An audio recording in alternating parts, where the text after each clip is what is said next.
आप सभी भाई बहनों का आध्यात्मिक ज्ञानात्मक चैनल की ब्रह्म मुहूर्त उपदेश कक्षा में एक बार फिर स्वागत है। आज की चर्चा का विषय ही ज्ञान के ऊपर है, लेकिन ज्ञान के साथ साथ ही हमने देखिए नीचे दो प्रकार की एक दृष्टिकोण से इस पर चर्चा करने जा रहे हैं। पहले में हमने लिखा है शिक्षक और उसको हमने भौतिक ज्ञान के साथ जोड़ा है, और दाएं तरफ हमने लिखा है गुरु, जिसको हमने आध्यात्मिक ज्ञान के साथ जोड़ा है। लेकिन इन दोनों ही स्थितियों के बीच में हमने एक शब्द लिखा है शिष्य, और शिष्य के साथ ही एक शब्द लिखा है शिष्टाचार। ये आज की चर्चा में देखिए भौतिक ज्ञान या आध्यात्मिक ज्ञान, ये कुछ घुली मिली सी चर्चा है। इसमें मुख्य रूप से ज्ञान की ही चर्चा है, क्योंकि भौतिक ज्ञान हो चाहे आध्यात्मिक ज्ञान हो, अंतोगत्वा ये आपके हमारे जीवन का एक विकास करते हैं, आध्यात्मिक उन्नति की एक नींव तैयार करते हैं। क्योंकि भौतिक ज्ञान की भी देखिए कहीं भी उस दृष्टिकोण से निंदा नहीं है कि हम सभी भाई बहन देखिए बचपन से लेकर युवावस्था तक कितना ही भौतिक ज्ञान लेते हैं, ताकि आपके हमारे मन बुद्धि का एक विकास हो। हम बच्चों को देखिए प्ले स्कूल में भेजते हैं। अब आरंभिक स्थितियों में तो उनका कोई विशेष ज्ञान नहीं होता, उनको धीरे धीरे शुभ संस्कार देने होते हैं, उनके जीवन में एक शिष्टाचार के नाते को शुभ संस्कार बनाने होते हैं। ये सभी स्थितियां एक साधारण मनुष्य के जीवन में एक आध्यात्मिक उन्नति की नींव तैयार करते हैं। लेकिन वर्तमान समय देखिए कलयुग चल रहा है, एक साधारण मनुष्य की विषय भोगों में रुचि बढ़ती जा रही है, जिसके परिणाम स्वरूप भौतिक शिक्षा का तो देखिए बहुत अधिक प्रचार भी होता जा रहा है, और इसका विस्तार भी होता जा रहा है। और इसी भौतिक ज्ञान को लेने के लिए, हालांकि भौतिक ज्ञान लेने के पीछे तो एक ही उद्देश्य है कि अधिक से अधिक हम धन कमा सकें। और धन किस लिए कमा सकें? क्योंकि आपके बड़े विषय भोगों की इच्छाएं बढ़ती जा रही हैं। आज कल युग चल रहा है, क्योंकि मनुष्य अधिक से अधिक धन कमाना चाहता है, अधिक से अधिक विषय भोगों को भोगना चाहता है। ये 24/7 का जो बार बार स्लोगन चलता जा रहा है, मनुष्य सातों दिन 24 घंटे कोई ना कोई विषय भोग में अपने आप को एक लिप्त रखता है, जिसके फलस्वरूप उसकी देखिए भोग इच्छाएं बढ़ती जा रही। और ये भोग इच्छाएं बढ़ने के साथ साथ परमात्मा के एक विमुखता बनती जा रही है। क्योंकि जब भोग बढ़ते हैं तो फिर योग की स्थितियां कमजोर होने लगती हैं। जब जब भोग बढ़ते हैं तो मनुष्य के जीवन में जो दो पुरुषार्थ हैं, अर्थ और काम, उनकी ओर मनुष्य का अधिक रुझान होता है, उनकी ओर अधिक रुचि बनी होती है। अब धन जब भी देखिए धर्म की लगाम से नियंत्रण में नहीं होता, क्योंकि शास्त्रों में तो प्रथम पुरुषार्थ ही धर्म को बताया गया है। लेकिन वर्तमान समय क्योंकि कलयुग चल रहा है, कलयुग में एक सतोगुण की न्यूनता बढ़ती जा रही है। न्यूनता बनने का कारण ही ये है कि मनुष्य के भोग इच्छाएं बढ़ती जा रही हैं। क्योंकि अभी हमने बताया ना 24/7 की जो एक स्थितियां बनी हुई हैं, ये भोग इच्छाएं बढ़ने के कारण ही मनुष्य का अनीतिगत कार्यों से धन कमाने की एक प्रवृत्ति सी बढ़ जाती है। चर्चा को आगे बढ़ाने से पहले आत्मा का और परमात्मा का संबंध जान लें। आत्मा ज्ञान स्वरूप है, जबकि परमात्मा एक अनंत स्वरूप सत्ता है। परमात्मा एक ही सत्ता है, उसके आप अलग अलग स्वरूप मानो, रूप मानो, किसी भी स्थितियों से आप समझ सकते हो। और आत्मा तो अनंत है, भले ही संख्या में ये निश्चित मानी जाती, क्योंकि जन्म मरण से रहित। इसी प्रकार ये प्रकृति के 3 गुण हैं, तमोगुण, रजोगुण और सतोगुण। तमोगुण को देखिए पदार्थों से जोड़ा जाता है, अज्ञानता से जोड़ा जाता है, और रजोगुण को क्रिया से जोड़ा जाता है, संसारी आकर्षणों से भी जोड़ा जाता है। ये स्त्री पुरुष का जो एक आपसी आकर्षण है, इसको भी रजोगुण से ही जोड़ा जाता है, और सतोगुण को ज्ञान से जोड़ा जाता है। अब क्योंकि एक साधारण मनुष्य प्रकृति के पदार्थों से अधिक भोग जाता है, सुख जाता है। अब पदार्थों से जब जब हम सुख जाते हैं तो उन पदार्थों को हमने क्रिया करते हुए अपने अनुकूल बनाना होता है। ये अनुकूल बनाने की स्थिति का नाम ही ज्ञान है। देखिए, आपके हमारे घर में गृहिणी सुबह नाश्ता तैयार करती है, दोपहर का खाना तैयार करती है। ये सभी स्थितियाँ एक गृहिणी द्वारा एक स्वादिष्ट किस आधार पे बनती है? क्योंकि उसको खाना बनाने का ज्ञान है। उसकी क्रियाओं में एक कुशलता बनी रहती है और पदार्थों का वो एक सही एक सम्मिश्रण का हो या कितना पदार्थ का वो एक अनुपात रखना होता है। उससे दाल सब्जी भी अच्छी बनती है, रोटी भी अच्छी बनती है, चाहे वो चावल बने। यानी कि एक उदाहरण के लिए इन सभी स्थितियों का एक हमें यथार्थ ज्ञान कहो, एक मूल ज्ञान उसको हमें समझना होगा कि इन 3 गुणों की स्थितियों को हमने ज्ञानपूर्वक समझना होगा। और जब हम इन 3 गुणों के ज्ञान विज्ञान को समझने लगते हैं, तो फिर परमात्मा को समझने में भी आपको हमें थोड़ी आसानी सी हो जाती है। क्योंकि आपके बारे देखिए 3 शरीर हैं, स्थूल शरीर, सूक्ष्म शरीर और कारण शरीर। इन तीनों ही शरीरों की अलग अलग गुणों की एक स्थितियां हैं। शास्त्रों में तो कहा गया ना, ये स्थूल शरीर तो देखिए तामसी है। आपके बारे जो 5 भोगे विषय हैं वो भी तामसी माने गए हैं।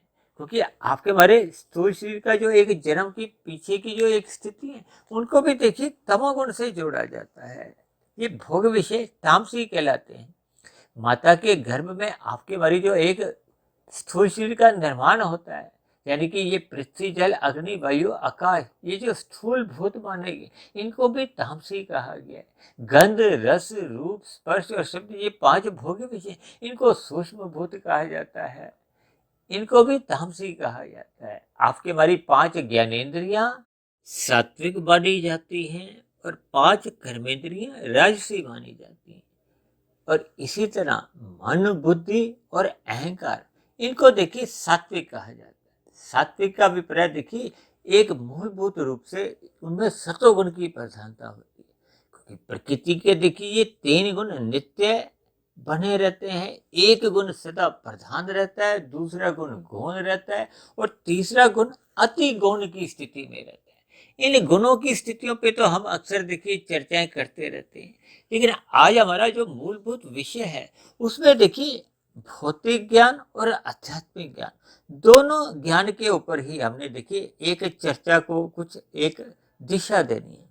क्योंकि बिना भौतिक ज्ञान के आपके हमारे जीवन में जितने भी ये जो सुख सुविधा के साधन है, और जिस मोबाइल से मैं भी जो वीडियो बनाता हूँ, जिस लैपटॉप के द्वारा मैं वीडियो के आगे के जो क्रियाएं करता हूँ, ये बिना भौतिक ज्ञान के तो उपलब्ध ही नहीं होती। भौतिक ज्ञान के बिना तो आविष्कार हो ही नहीं पाते। ये सभी के सभी जो आविष्कार हैं, जो उपकरण हैं, जिनकी सहायता से देखिए हम आध्यात्मिक ज्ञान को भी लेने में एक सक्षम हो पाते हैं, सफल हो पाते हैं। तो भौतिक ज्ञान की कहीं भी देखिए कोई निंदा नहीं है। लेकिन जब भौतिक ज्ञान के पीछे आपका हमारा लक्ष्य संसारी विषय भोगों को भोगने का बन जाता है, तो उस विषय भोगों की शास्त्रों में निंदा की गई है। क्योंकि आपका मेरा मिला हुआ जीवन आध्यात्मिक उन्नति के लिए है, सत्वगुण बढ़ाने के लिए। सत्वगुण बढ़ाने का अभिप्राय क्या है कि हमने रजोगुण को मर्यादा में रखना होता है और तमोगुण का संग मात्र एक आराम करने के लिए कहो, रात की नींद लेने के लिए कहो, यहीं तक हमने करना होता है। इन सभी स्थितियों पर अक्सर हम चर्चाएं करते रहते हैं, लेकिन आज हमारा जो मुख्य विषय है आध्यात्मिक ज्ञान और भौतिक ज्ञान के ऊपर ही चल रहा है। लेकिन इन दोनों ही स्थितियों में हमने देखिए एक शब्द लिखा है शिष्य, और साथ में ही हमने एक शब्द लिखा है शिष्टाचार। देखिए शिष्य शब्द का अभिप्राय क्या है, चाहे हम भौतिक ज्ञान लेते हैं चाहे आध्यात्मिक ज्ञान लेते हैं, दोनों ही स्थितियों में हम किसी के अधीन में रहते हुए ज्ञान को सीखते हैं। देखिए हमारा तो आध्यात्मिक ज्ञानात्मक चैनल है। इस आध्यात्मिक ज्ञानात्मक चैनल पर पिछले 4 वर्षों से हम प्रतिदिन ही ब्रह्म मुहूर्त उपदेश की एक ज्ञान कक्षा में कुछ सैद्धांतिक बातों पर चर्चा करते आए हैं। अब पिछले 8-10 महीनों से हम शाम की संध्या बेला ज्ञान कक्षा में कुछ भौतिक विषयों को भी ले लेते हैं। उसमें कुछ सैद्धांतिक बातों की जो एक कठिन स्थितियां होती हैं, उन शब्दों के अर्थ समझाने के लिए उनको भी ले लेते हैं। या एक साधारण मनुष्य के जो एक प्रश्न होते हैं, उन प्रश्नों के उत्तरों को समझाने के लिए भी हम उस वीडियो का एक रूप दे देते। हालांकि शास्त्रों के अनुसार तो हम सभी भाई बहनों की जो आत्मा है वो चेतन है, ज्ञान स्वरूप है, जबकि परमात्मा को आनंद स्वरूप कहा जाता है। जबकि ये जो माया है, जब माया के तीन गुण हैं या आपके हमारे जो तीन शरीर भी हैं, इनको जड़ कहा जाता है। जड़ में देखिए अपने आप किसी भी प्रकार की कोई क्रिया नहीं होती। ये अनादिकाल से ये सृष्टि का एक प्रवाह चलता आ रहा है। यानी कि जड़ तत्व को और चेतन तत्व को और परम चेतन सत्ता को हमने केवल समझना है। और मिले हुए जीवन के में हम जितना जितना ये आध्यात्मिक ज्ञान ग्रहण कर लेते हैं, ये आध्यात्मिक ज्ञान लेने पे ही आपके हमारे जीवन में एक आध्यात्मिक उन्नति की एक नींव तैयार होती है। ये जन्म मरण का जो एक बंधन है, अक्सर देखिए शास्त्रों में तो बार बार कहा गया, ये जन्म मरण का बंधन अपने आप में दुखदायी है। क्योंकि शास्त्रों में तो त्रिविध तापों का बार बार जिक्र आता है।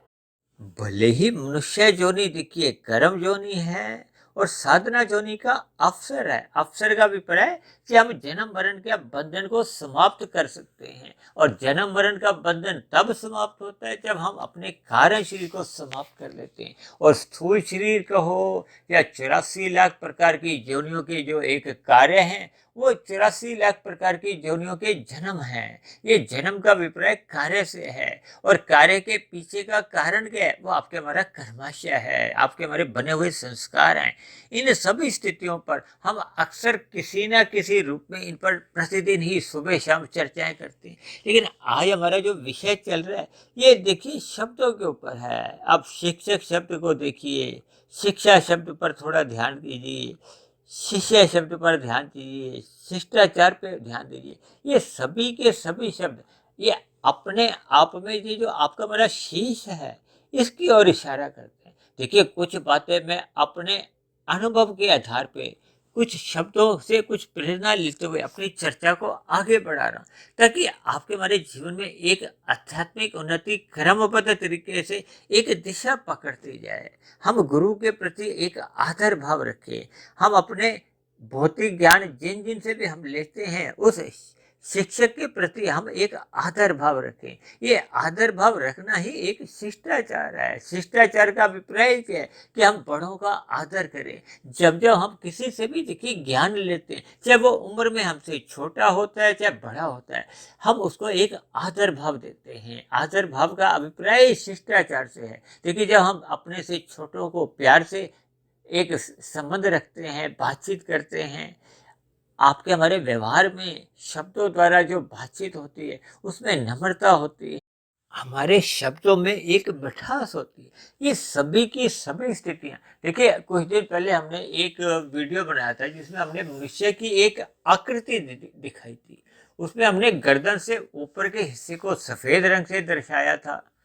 और आपके हमारा जो एक शरीर है, हाथ है, पेट है, इसकी स्थिति को हमने एक पीले रंग से, एक रजोगुण की स्थिति से, रंगीन से दिखाया था। जबकि ऊपर की जो स्थिति है गर्दन से ऊपर की, क्योंकि आपके हमारी जो 5 गोलकें हैं, ज्ञानेंद्रिय हैं, नाक, जिह्वा, आंख, त्वचा, कान, ये सभी के सभी देखिए ज्ञान लेती हैं। ज्ञानेंद्रियों का अभिप्राय क्या है? कि हम इन 5 ज्ञानेंद्रियों द्वारा ही सुख लेते हैं। और 5 कर्मेंद्रियां, हाथ, पैर, वाणी, लिंग, गुदा, इनसे हम देखिए कर्म करते हैं। वो हमने देखिए नीचे के काले रंग से वो टांगों की स्थिति दिखाई। ये सभी स्थितियों के देखिए हमें भावार्थ समझने होते हैं। अब शास्त्रों में तो देखिए मूलभूत रूप से जितने भी ज्ञान की चर्चाएं होती हैं वो बहुत ही क्रमबद्ध तरीके से समझाएगी। क्योंकि हमारा देखिए आध्यात्मिक ज्ञानात्मक चैनल है, तो हमारे जो विषय होते हैं वो मूलभूत रूप से तो आध्यात्मिक बातों पे ही आधारित होते हैं। और आध्यात्मिक का अभिप्राय क्या है? परमात्मा और आत्मा ये दोनों चेतन सत्ताएं हैं। आत्मा ज्ञान स्वरूप है, परमात्मा आनंद स्वरूप सत्ता है। और प्रकृति के 3 गुण जो नित्य बने रहते हैं, तभी तो परमात्मा को देखिए सच्चिदानंद कहा जाता है। परमात्मा एक आनंद स्वरूप सत्ता है। आनंद में ज्ञान नित्य बना रहता है। और ज्ञान सदा नित्य अपने आप में ही रहता है, क्योंकि ज्ञान कभी भी अपने आप में अनित्य तो होता नहीं। ये जो हम ज्ञान की चर्चाएं कर रहे हैं, ये देखिए कोई कलयुग में कोई नया ज्ञान नहीं है। यही ज्ञान द्वापर युग में था, यही ज्ञान त्रेता युग में, यही ज्ञान सतयुग में था। ये तो अनादि काल से ये प्रकृति के ये 3 गुण का जो एक स्वभाव है, या जो ज्ञान की स्थिति हैं, या शास्त्रों की में जो बातें एक सिद्धांत रूप में कही गई, इनमें कभी भी किसी भी स्थिति में कभी कोई परिवर्तन नहीं आता। जबकि देखिए भौतिक ज्ञान में तो सदा भी कुछ ना कुछ परिवर्तन होते रहते हैं। आज से 20 साल पहले देखिए मोबाइल की कुछ और स्थिति थी, आज मोबाइल में कुछ और सुधार आ गए। ये ज्ञान में निरंतर कुछ ना कुछ सुधार आता रहता है। अब समाज में कानून जितने भी होते हैं, ये इन कानूनों में भी समय समय पे परिवर्तन करना होता है। लेकिन सृष्टि के अनादि काल से जो एक नियम है सिद्धांत में, उनमें आज तक कभी भी किसी भी स्थिति में कोई परिवर्तन करने की कोई स्थिति बढ़ती ही नहीं। वो तो अनादि काल से नहीं, एक सिद्धांत रूप में चल रहे हैं। तभी तो कर्मफल सिद्धांत की एक बार बार हम चर्चाएं करते हैं, ताकि हम परमात्मा आत्मा का जो एक सजातीय संबंध को समझें।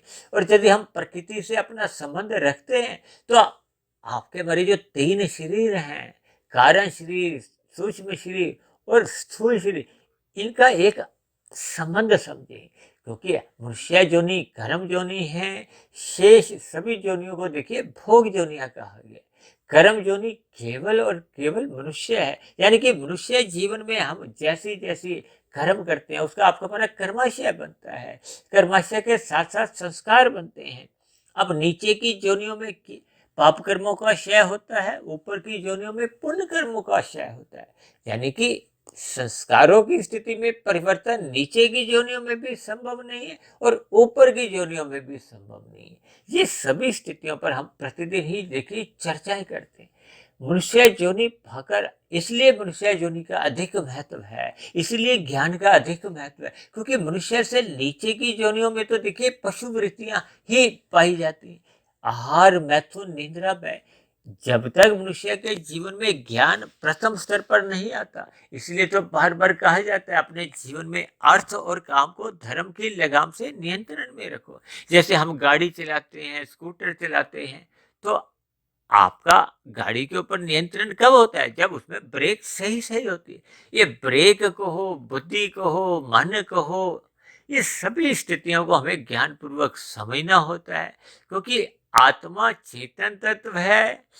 आत्मा के साथ साथ जो उसका कारण शरीर में है, वो देखिए अहंकार तत्व है। सूक्ष्म शरीर में 17 तत्व हैं, जिसमें मन बुद्धि की मूलभूत रूप से एक प्रधानता होती है। मन बुद्धि को ही सूक्ष्म शरीर के साथ जोड़ा जाता है। अब देखिए ना, बुद्धि का अभिप्राय सत्वगुण से होता है। अब मन का अभिप्राय भी देखिए शास्त्रों में तो सत्वगुण से ही जोड़ा गया। लेकिन जब जब हम विषय भोगों में अधिक रुचि लेते हैं, जबकि स्थूल शरीर की जो ज्ञानेंद्रियां है चाहे कर्मेंद्रियां, ये अपने आप में देखिए स्वतंत्र नहीं है। इसलिए तो भगवान श्री कृष्ण ने 5 ज्ञानेंद्रियों को, 5 भोग्य विषयों को एक 5 घोड़ों से थोड़ा संकेतित रूप से दिखाया है। और उनके जो 5 घोड़ों की लगाम को मन से संबोधित करते हुए उसको अपने हाथ में रख के उसको एक बुद्धि तत्व से जोड़ा है। ये सभी स्थितियां क्या है कि हमें अपने मिले हुए जीवन में देखिए सात्विक बुद्धि रखनी है। सात्विक बुद्धि में विवेक शक्ति जगती है। विवेक शक्ति जगने से ही आपको में आध्यात्मिक बातों का ज्ञान होने लगता है। शास्त्रों में जो मूलभूत रूप से जो जो सैद्धांतिक बातें आती हैं, उनको समझने में हमें आसानी होती है। अब बुद्धि तत्व से हम संसार को समझते हैं। अब कहते हैं ना, बुद्धिमान बनो, एक शब्द आता है विवेकशील बनो। अब विवेकशील का अभिप्राय आध्यात्मिक ज्ञान से लिया जाता है। जैसे जैसे आपकी हमारी विवेक शक्ति जगती है, तो फिर हमें आत्मा परमात्मा की जो एक सजातीय संबंध है, उस पर हमें समझ आने लगती है। हम अपने आप को फिर स्थूल शरीर न समझकर एक चेतन स्वरूप आत्मा समझते हैं। तभी तो सभी आत्माओं का एक ही स्वभाव है कि हम सदा ही परम सुख की तलाश में ही क्रियाएं करते हैं। क्योंकि कोई भी आत्मा है वो दुख नहीं चाहती। दुख का अभिप्राय क्या है कि हम परम सुख चाहते हैं। जबकि माया तो द्वैत है, यहाँ सुख के साथ दुख जुड़ा होता है। और संसारी जितने भी सुख हैं वो तो रजोगुण के कारण हैं, पदार्थों के सुख हैं। और ये पदार्थ स्वभाव से क्योंकि तामसी हैं, ये रजोगुण में रहते हुए अल्पकालिक सुख देते हैं। इसलिए तो शास्त्रों में कहा गया, इस अल्पकालिक सुख को हमें मर्यादा में ही लेना है, स्थूल शरीर की अवस्थाओं की पूर्ति तक ही लेना है। और हमने परमात्मा से जुड़ना है। परमात्मा से जुड़ने के लिए जब तक हम गुरु की आज्ञा में नहीं रहते, शास्त्रों में कहे गए प्रवचनों के अनुसार अपनी दिनचर्या नहीं बिताते, जीवन को अनुशासित या मर्यादित नहीं रखते, ये सभी स्थितियां जब तक एक कर्मबद्ध तरीके से आपके हमारे जीवन में एक सही दिशा नहीं पकड़ती, तो फिर आपके हमारे जीवन में आध्यात्मिक उन्नति एक गति नहीं ले पाती, एक दिशा नहीं पकड़ पाती। यानी कि मनुष्य को सत्संग करने की जो बार-बार सलाह दी जाती है कि सत्संग करो, ब्रह्म मुहूर्त में उठो, ये सभी स्थितियों का अभिप्राय क्या है कि हम अपने मिले हुए जीवन के उद्देश्य को समझें। मनुष्य जोनि कर्म जोनि है। कर्म जोनि का अभिप्राय ये है कि यदि हम विषय भोगों की प्राप्ति के लिए छल कपट ठगी हेरा फेरी करते हैं, अनीतिगत कार्य करते हैं, पाप कर्म करते हैं, यानी कि शास्त्रों में जिन कार्यों को करने से मना किया गया है, निषेध कर्म, जैसे हम यातायात में निषेध कर्म करते हैं तो आपके हमारे चालान कटते हैं, दंड मिलता है।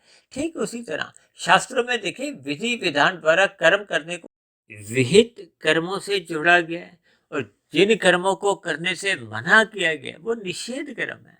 अब एक साधारण मनुष्य के लिए देखिए शाकाहार भोजन की अनुमति देगी, भले ही शाकाहार भोजन में भी देखिए उस वनस्पति में उनका जीवन होता है, लेकिन वो शास्त्रों में हमें अनुमति देगी। और आज मनुष्य देखिए अपनी जीविका के स्वाद के लिए पशु पक्षियों की हत्या करता हुआ मांसाहार भोजन का सेवन करने लगा। तब ऐसी स्थिति विशेष में आपका हमारा पाप कर्मों का कर्मशः बढ़ता जाता है। अब बढ़ते बढ़ते देखिए जो संचित कर्मों की स्थितियां बनती हैं, मनुष्य की मरते समय जैसी जैसी स्थितियां होती हैं, फिर उसी के आधार पर ही कर्म फल सिद्धांत के अनुसार मनुष्य को अगला शरीर मिलता है। क्योंकि बताया ना 84 लाख प्रकार के शरीर हैं, कार्य हैं, और इसके पीछे का कारण क्या है? वो आपका हमारा कारण शरीर है। कारण शरीर में ही कर्माशय बनता है। अब कर्माशय में जो हम नए कर्म इस वर्तमान मनुष्य जीवन में करते हैं, वो पहले के किए गए जो एक कर्म में जुड़ जाते हैं। उस संचित कर्मों में पाप और पुण्य कर्मों की यदि तुल्यता रहती है तो फिर पुनः मनुष्य जो नहीं मिल जाती है। और यदि ये तुल्यता बिगड़ जाती है, बिगड़ने का अभिप्राय क्या है कि पाप कर्मों की अधिकता हो जाती है, पुण्य कर्मों की न्यूनता रह जाती है, तब ऐसी स्थिति विशेष में उस पाप और पुण्य कर्मों के अनुपात के आधार पर ही प्रकृति हमें नीचे की जोनियों पर जाने को विवश कर देती है। ये जो नीचे की देखिए 30 लाख तरह के पशु हैं, 10 लाख तरह के पक्षी हैं, 11 लाख तरह के देखिए कीड़े मकोड़े कीट पतंगे हैं, 9 लाख तरह के समुद्र में रहने वाले जीव हैं, और 20 लाख तरह के वनस्पति हैं, जिसमें वनस्पति में देखिए सब्जियां भी आ जाती हैं, फल भी आ जाते हैं, जड़ी बूटियां भी आ जाती हैं। इन सभी स्थितियों पर हमें विचार करना होगा। ये नीचे की जो 80 लाख प्रकार की जोनियां हैं, इनको तामसी कहा जाए, दंडमय जोनियां कहा। ये तो परमात्मा क्योंकि दया के सागर हैं, परमात्मा ने दया भाव से नीचे की जोनियों के जीवों को अचेत रखा है, ताकि उनको नीचे की जोनियों में देखिए 10 बार जन्म लेना पड़ता है, 100 बार, 1000 बार, लाख, करोड़, अरब, खरब, इसकी कोई ऐसी गिनती नहीं है। जब तक पाप कर्म घट घट के वो पुण्य कर्म के बराबर नहीं आते, तब तक वो नीचे की जोनियों में उनको बार बार जन्म लेने को विवश किया जाता है। इन सभी स्थितियों का हमें ज्ञान पूर्वक चिंतन करना होगा। जब तक मनुष्य मिले हुए जीवन में आध्यात्मिक ज्ञान को समझता नहीं है, परमात्मा से जुड़ता नहीं है, ब्रह्म मुहूर्त में उठता नहीं, ये सभी स्थिति मनुष्य को अपने जीवन में क्रमबद्ध तरीके से अपनी दिनचर्या का हिस्सा बनानी चाहिए। तभी उसके जीवन में देखिए आध्यात्मिक उन्नति हो पाती है। आध्यात्मिक उन्नति होने का अभिप्राय क्या है कि कारण शरीर में जो आपके हमारे बुरे संस्कार हैं, वो बुरे संस्कार केवल और केवल मनुष्य योनि में ही सुधारे जा सकते हैं, क्योंकि संस्कार बनते भी मनुष्य योनि में है, बिगड़ते भी मनुष्य योनि में है।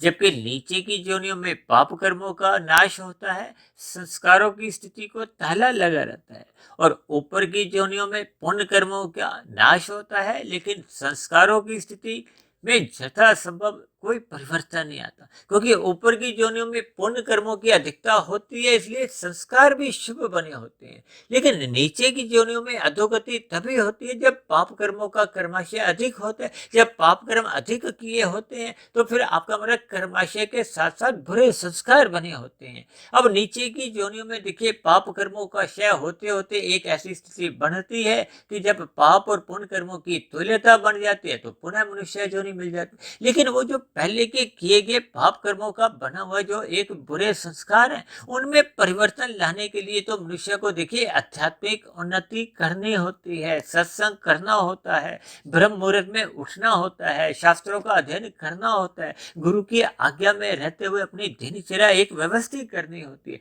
और यदि मनुष्य इन सभी स्थितियों को क्रमबद्ध तरीके से अपने मिले हुए जीवन में नहीं करता तो फिर उसका जीवन देखिए एक पशु तुल्य माना जाता है। उसके जीवन में वो 4 पशु वृत्तियां आहार, मैथुन, निंद्रा, भय बनी रहती। तब ऐसी स्थिति में मनुष्य का जो मिला हुआ जीवन है या मनुष्य जीवन का जो एक अवसर है वो यूं ही व्यर्थ चले जाता है। इन सभी स्थितियों पर हम सभी भाई बहनों को विचार करना होगा। इसलिए मैंने देखिए आज ज्ञान के ऊपर ही 2 प्रकार की स्थितियां रखी है, भौतिक ज्ञान और आध्यात्मिक ज्ञान। देखिए ज्ञान को आज हमने सभी शब्दों को एक सफेद रंग से ही जोड़ा है। सफेद रंग का अभिप्राय क्या है? सत्वगुण की प्रधानता हमने बनानी है। जीवन में सत्वगुण का अधिक संग करना ही सत्संग करना है। इन सभी स्थितियों पर हमें विचार करना होगा। अपने जीवन में सदा ही मरते दम तक शिष्य बनते हुए एक शिष्टाचार के दायरे में रहते हुए गुरु की आज्ञा में रहना होगा। भौतिक शिक्षा ज्ञान लेते हुए हमें शिक्षक की आज्ञा में रहना चाहिए। अपनी दिनचर्या को व्यवस्थित रखना चाहिए। जब ये सभी बातें या ये सभी शिष्टाचार की स्थितियां आपके हमारे जीवन में एक क्रमबद्ध तरीके से बनने से ही आपका हमारा जीवन सफल माना जाता है। आपका हमारा मिला हुआ जीवन सार्थक समझा जाता है। और यदि हम मिले हुए जीवन में आध्यात्मिक उन्नति कर नहीं पाते तो कम से कम मनुष्य को पाप कर्मों से तो अवश्य ही बचना होगा। इन सभी स्थितियों पर आप सभी भाई बहन भी चिंतन करें ताकि मिले हुए जीवन यूं ही व्यर्थ न जाए। अपने मिले हुए जीवन में हम जितना अधिक आध्यात्मिक उन्नति कर लेते हैं वो मरने के बाद भी सुरक्षित समझी जाती है और भौतिक उन्नति मरने के साथ ही समाप्त समझी जाती है। इन सभी स्थितियों पर आप सभी भाई बहन चिंतन करें। इन्हीं शब्दों के साथ आज की चर्चा विशेष को यहीं विश्राम देते हैं। शाम को फिर मिलते हैं संध्या बेला ज्ञान कक्षा में। तब तक आप अपने आध्यात्मिक मित्र सुधीर भाटिया फकीर को इजाजत दें। आप सभी भाई बहनों की सात्विक दिनचर्या मजबूत स्थिति में बनती जाए ताकि आपका मिला हुआ जीवन सफल हो, सार्थक हो। ऐसी सभी शुभ स्थितियां बनने के लिए मेरी ओर से आप सभी भाई बहनों को बहुत बहुत शुभकामनाएं। फिर भी चर्चा संबंधित आपके मन में कोई प्रश्न हो, कोई मेरी कही गई बातों पे आपको कोई आपत्ति हो तो नीचे दिए गए कमेंट्स बॉक्स पर जाकर आप अपना प्रश्न, अपनी शिकायत लिख सकते हो। तो चर्चा विशेष को सुनने के लिए आप सभी भाई बहनों का बहुत बहुत धन्यवाद।